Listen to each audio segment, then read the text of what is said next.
Hi guys, please make sure to catch my unofficial part 1 in this series of 2-part videos, sort of connected or related. So the first video happens to be fragrances review of ZILLI fragrances, which includes Cashmere Noir. I'm going to talk about it today, but I'll probably also speak about the other ZILLI fragrances. So I discovered 3 fragrances recently back to back that I fell in love with that are created by the same perfumer. Her name is Delphine Lebeau. So what happened was back in March, I discovered Vous by Sabe Masson. Didn't know who the perfumer was, really enjoyed it and loved wearing it. But the thing with this fragrance is it's not your typical fragrance. It's a alcohol-free fragrance. So when you spray it, it sprays a bit milky.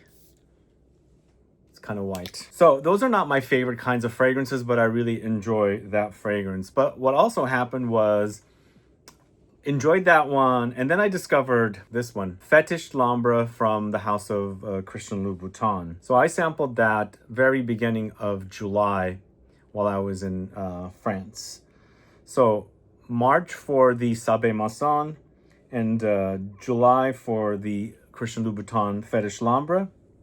And then just a few weeks ago, well, I should say a week and a half or so ago, I finally received an order that I had placed at Joma Shop for 4 ZILLI fragrances. And one of them, a blind buy, was Cashmere Noir. So really fell in love with these 3 fragrances. And it's a weird coincidence that they are created by the same perfumer and they're not launched around the same time. But 3 fragrances that I fell in love with. So Fétiche L'Ambre was launched in 2024, Cashmere Noir was launched in 2020, and Vous was launched in 2017. And I'm going to talk to you about these 3 fragrances today to let you guys know why I really enjoy these fragrances, really love the way they smell. And they're completely different price points. In fact, Cashmere Noir you can get for $60. It's a really great cheapie. It's a men's designer line called ZILLI. And I think a woman can totally pull that one off. It's resinous, ambery, sweet, but not overly sweet. Perfect fragrance, totally worth the price of $60, even double and triple because it's so good. And if you pay $180 for that, I think the fragrance, I think, can be worth that much money. But what I'm going to do is talk about the first fragrance first because this is probably the brand most people know about. This is Christian Louboutin's Fetish collection. And I went in sampling these fragrances at the Galerie Lafayette. I was not thinking I was going to like any of them. Sure, I did enjoy some of the fragrances in the OG line when they launched. But these are launched under Puig. I believe the OG fragrances are also launched under Puig. But when Christian Louboutin launched their first 3 fragrances, I think they were under a different conglomerate, and I don't know which that was. But the Loubi Doux, Loubi Rouge, all those fragrances were launched under the same parent company of Puig, which these are under as well. And again, I went in thinking I wasn't going to enjoy this line, and I kind of didn't enjoy the majority of the fragrances up until when I sampled this. Really blew me away as how great it was. So this is probably the most expensive fragrance in the collection I'm going to talk about. Fétiche L'Ambre and the Fetish collection of fragrances from Christian Louboutin are 80 ml bottles, and they sell for $250. And it's a really interesting presentation. What do you guys think of this presentation? I mean, I don't know. The box is kind of very unique that when you buy the fragrance, the cap is off, because I was wondering how in the world can these caps be on the fragrances when you're buying the fragrance. And sure enough, it's like this in the box, and this fits down there, so you have to take it apart and put it together. But why do I like this one? I don't know what it is. It's an amber, first of all, and I feel like the 3 fragrances I'm going to talk to you about from her are amber focused. Maybe that's what it is that I like about it. But this features notes of Peru balsam, tuberose, amber, green notes, tangerine, bergamot, heliotrope, oak moss, patchouli, and jasmine sambac. If you've gotten your nose on this one, do let me know, because I did recently talk about it in a video of fragrances that blew me away. I really like the way this smells. But I also mentioned in that video, this kind of reminds me of of Eau Sauvage Parfum 2012 edition. I don't know why, but it reminds me of it. Have you guys gotten that? Have you compared it? Let me know, add a comment below. But I like this contrast of freshness against warm resins, which is what you get here. You got a lot of tuberose here, and it's a fresh note along with green notes, fresh notes against citruses as well that are fresh notes. And then we've got more warmer, resinous, ambery, dense notes. That's a great contrast here. You really experience that contrast. Fresh, warm, together. They clash, but in a good way. It's an exciting and sexy way. And this, to me, again, was the best in the series. Now, I don't think when I was sampling these that I think there's a Quentin Biche creation that I wasn't able to get my nose on, so I don't know that fragrance. And I think I only sampled a few of them. There was probably like 4 or 5. And again, this was probably the last or second to the last one I sampled. Instantly loved the way it smelled. And so I'm talking about it now again. And also, again, it's a weird coincidence that I like this and another fragrance from the same perfumer. And when I look through her list of fragrances, there's not a lot that she's done that I'm familiar with. I'm going to talk about 3 other fragrances at the end as well.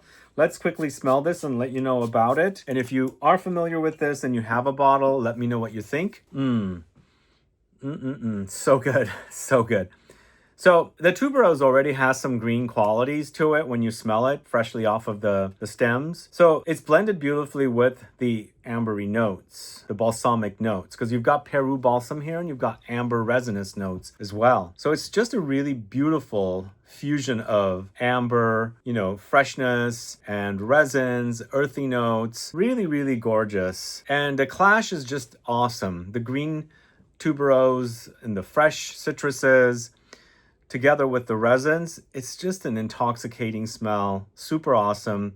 And I also mentioned that this gives me scent memories, and I am still having a hard time figuring out what those scent memories are. It does remind me of OG Eau Sauvage Parfum from 2012. Now, I wouldn't say identically, but it reminds me of it, gives me the idea of it.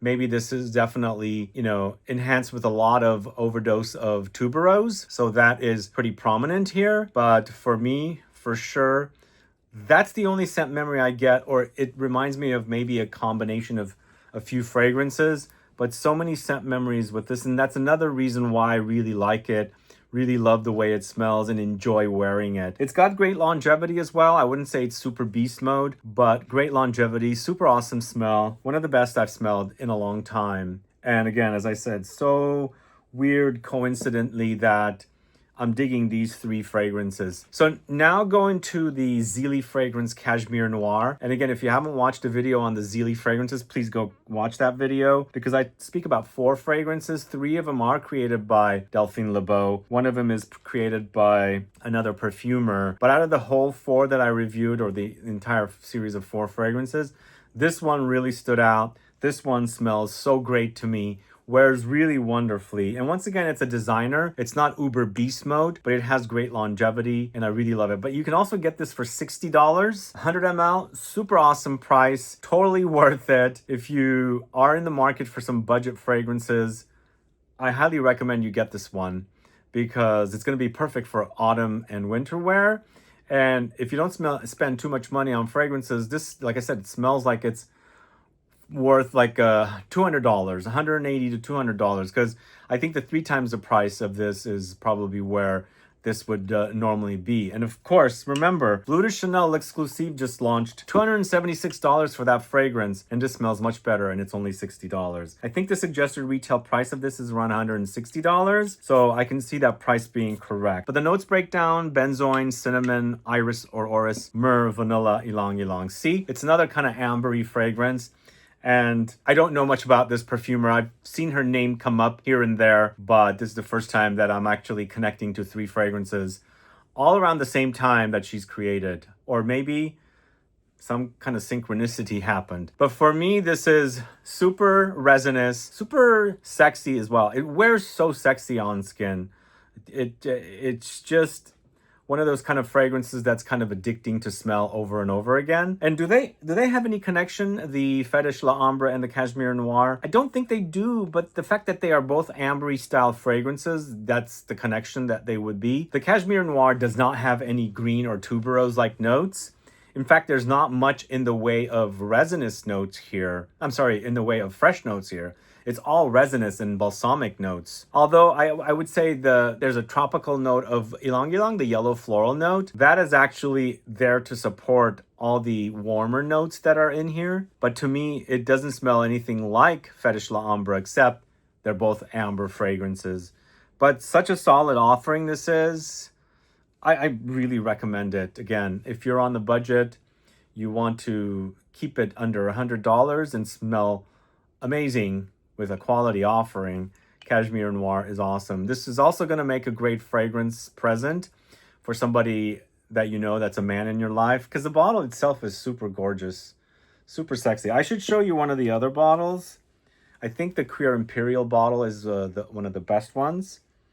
And then one of them here is called Eclat de Cuivre. And then the blue one is my least favorite. The blue one is created by Delphine Lebeau, but for me, it's all about the Cashmere Noir. Such an awesome creation, amazing wearing fragrance, and weirdly coincident that they're created by the same perfumer. All right, the third fragrance I'm going to talk about is called Vous by Sabe Masson. So I first discovered this brand back in around 2015. In fact, it started by the woman who was one of the founders of Sephora.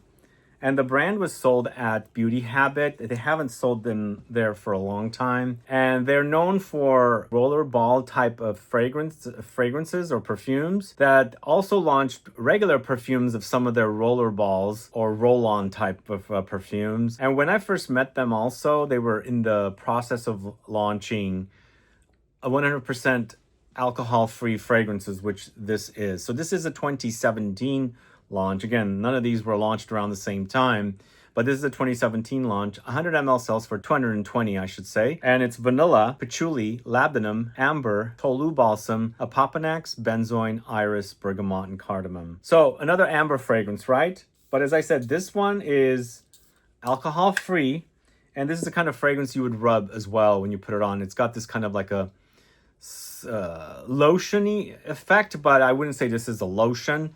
It's kind of got this soothing qualities. It's very nice and smooth on skin. But for me, it's once again very vanillic, very resinous and ambery, and also super spicy. There's some smoky touches here as well, along with powdery touches. But again, it's the kind of fragrance I like. Very warm and spicy, kind of fragrances that would warm you up during the winter cold months. It's super balsamic. It's very spicy, as I said, very ambery. There is sweetness there. Of course, in the dry down, there's woods. And I agree, it gets a little smoky, maybe slightly leathery as well, but there's labdanum in here, so labdanum tends to go slightly leathery, smoky. But I wouldn't say that's like the highlight here. For me, it's the vanillic, resinous, ambery touches that's the highlight for this fragrance. So again, really strange coincidence with the discovery of these fragrances. Let me know if you're familiar with them.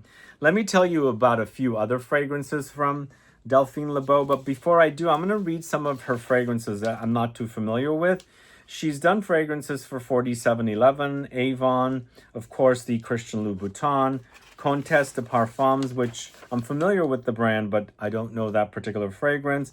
She's done fragrances for Decorte, Esprit, Faberlic, Fendi. Lots of fragrances for Fendi, but ones that were done in the early 2010s. Then we've got a new one for Armani that I'm curious to get my nose on. It's called Queer New. She's done Grey, Hugo Boss, ID Parfums, Kenzo, Inès de la Frésange, Lacoste, Leonard, Le Parfums de Rosine, which I'm going to highlight a few here.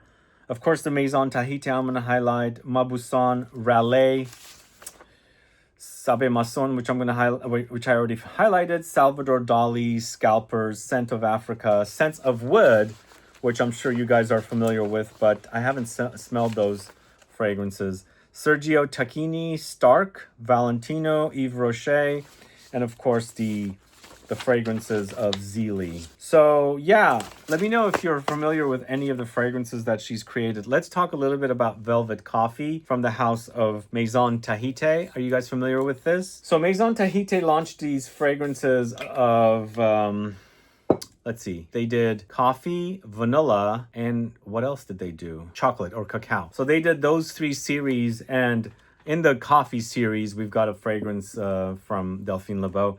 But unfortunately, this isn't one of my all-time favorites from the Maison Tahité coffee collection. I wouldn't say it's bad. I wouldn't say it's like my number one. I just don't click with it as much. Once again, it's a kind of a resinous, woody, spicy fragrance, ambery, and of course it's highlighting the coffee note. So that's Velvet Coffee. Are you familiar with that one? Let me know. And then we've got 2 fragrances from Les Parfums de Rosine. We got Vanille, Paradoxe, and Éloge du Vert. Are you guys familiar with these 2? These are 2 fragrances that I enjoy from this house. In fact, in this collection from Les Parfums de Rosine, both of these are, 2 of these are my favorites, which is kind of cool that I enjoy them. And the vanilla is so super awesome. It's vanilla, juniper, rosemary, cardamom. So it's super spicy. There is the addition of rose in there because the brand's focused on rose, but I wouldn't say the rose is the highlight note in here. But there's lots of woods, there's lots of spices, some light citrusy touches. It's uber powdery and dry. And of course, we've got lots of vanilla. I love that vanilla. This is the type of vanilla that's kind of like the Vanille Insensé, maybe a little bit like Atelier des Ors L'Une Feline, maybe Diptyque's vanilla, which I'm drawing a blank with. If you like those kind of vanillas, you might like Les Parfums de Rosine's Vanille Paradoxe. And the last fragrance I want to highlight that I enjoy from this perfumer, and I don't have anything else from this perfumer, unfortunately, so this is fairly new for me, but again, such a coincidence to discover 3 fragrances from one perfumer that I'm completely unfamiliar with that I enjoy. So the last fragrance is Éloge du Vert. And again, this one actually does highlight the rose, but it goes into the green rose territory. And the idea of bell peppers comes to mind. So it's rose meshed with the bell pepper. If you've ever sliced into bell peppers or actually green chili peppers, really smell those, vegetables and see if you can pick up any rosy nuances.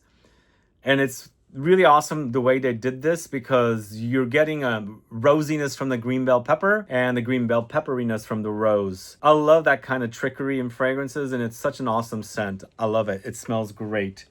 So yeah, those are the fragrances that I wanted to highlight. Most importantly, Fétiche L'Ambre. It's so good, guys. If you haven't tried this one, please do. And of course, Cashmere Noir, such a great cheapie. Totally gonna make a great gift. It comes in a box like this, so it's very compact.